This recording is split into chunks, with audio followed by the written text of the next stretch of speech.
ألف لام ميم. الله لا إله إلا هو الحي القيوم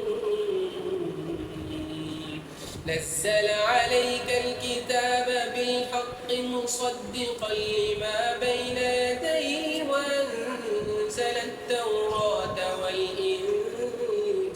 والإنجيل من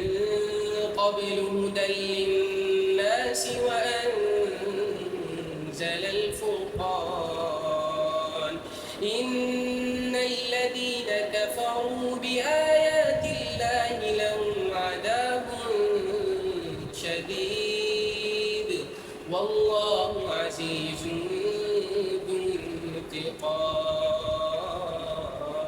إن الله لا يخفى عليه شيء في الأرض ولا في السماء